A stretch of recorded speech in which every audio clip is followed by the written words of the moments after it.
Well, a British supermarket chain known as Tesco is coming under fire today after a message pleading for help was found in one of its Christmas cards.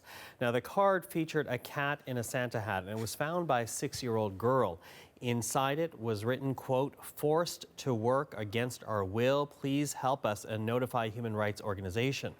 The note is believed to have come from prison workers in Shanghai, China, and Tesco has now launched a probe into the discovery and also suspended the use of the card as well as the factory itself. Well, for more on the story, we're now reaching out to Peter Humphrey in London. He was also named in the card, the man the prisoner was in fact trying to reach. He is the founder of the due diligence firm known as China Wise, also a former prisoner at Qingpu Prison in Shanghai. So, Peter, thank you for joining us today. Hi, nice to be with you. So in going through this card, this prisoner not only pleaded, but also wanted to reach out to you in particular. Why do you think you were named? What do you think they were hoping to accomplish by doing that? Well, the prisoner or group of prisoners who did this obviously know me personally, because I spent 2 years in captivity in China in 2013 to 2015. And the last 9 months of that period, I was in the same cell block with these people. It's a special cell for foreign prisoners in the Qingpu prison in the suburb of Shanghai. They know me and they know that I have a journalism background, and they know that in early last year, I actually published an article in the Financial Times magazine about my ordeal and about the prisons in Shanghai.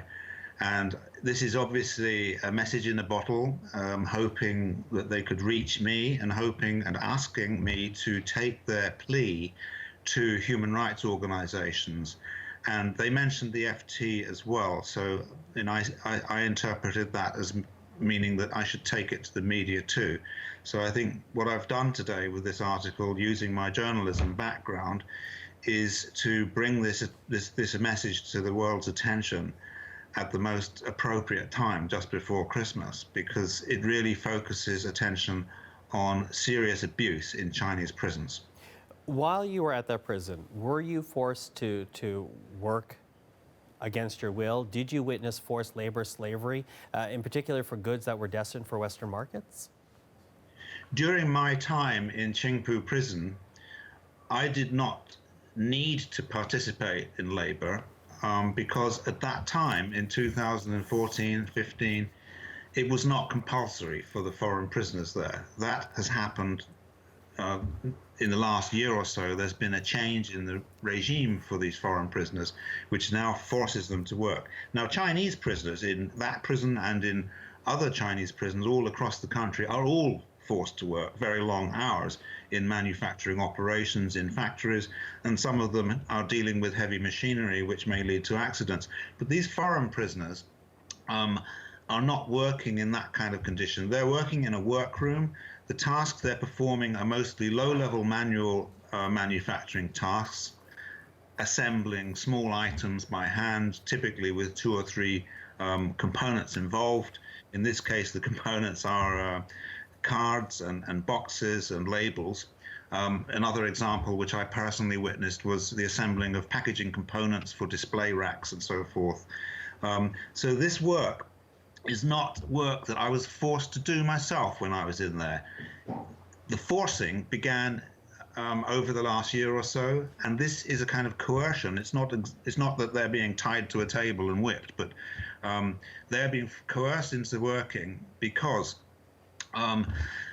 the authorities have started to block pocket money being transferred to prisoners by their relatives, and they're forcing them to actually work for any money that they need to buy things like soap and toothpaste and underwear and so forth from the prison shopping system.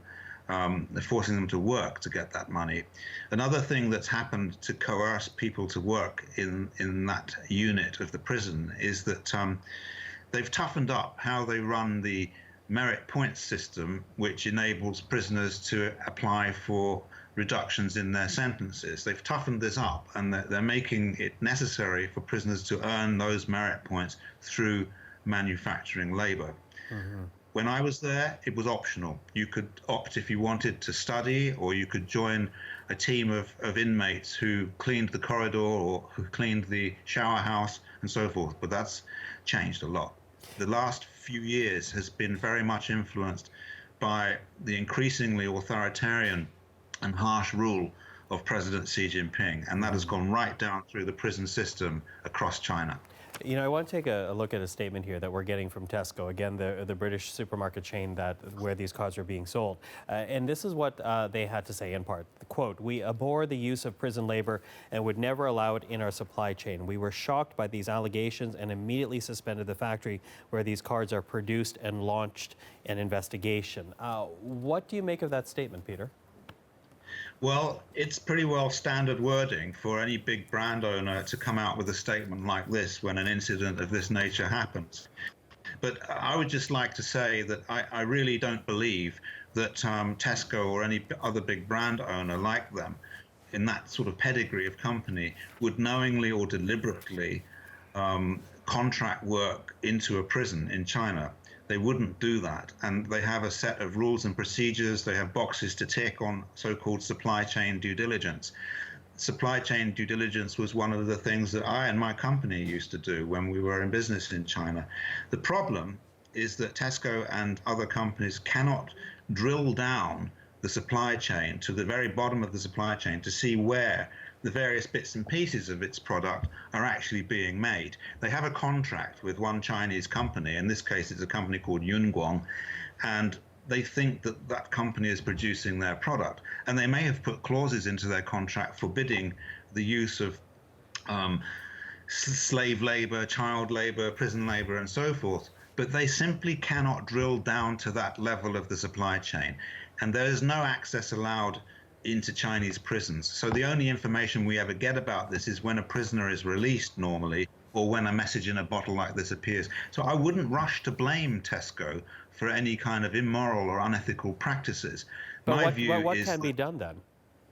Well, I don't think anything can be done in this type of product, this type of low-level, low-margin production of things like paper products and apparel and so forth, and shoes. There's not much that any Western company can do to find out that it's happening and to stop it or to prevent it. They cannot trust the Chinese contractors not to subcontract further down the line. There's nothing they can do. And so I would say, you know, although I don't blame them, I would ask them why they're still making things like this in China if they know that this environment is one where this kind of thing is happening. They shouldn't be making this kind of product in China at all. There's plenty of very, very friendly parts of the world, very good countries where they could be making these products. And very quickly, losing time, I assume then that is the type of pressure consumers can put on companies like Tesco and others. Absolutely, especially as, you know, the supermarket chains, not just Tesco, the supermarket chains in general are now often, you know, saying that they're making cards to earn money for charity. Well, this is a bit ironic because in the one hand, they're making money for a charity somewhere, but on the other hand, they're making victims of human rights abuses suffer even more.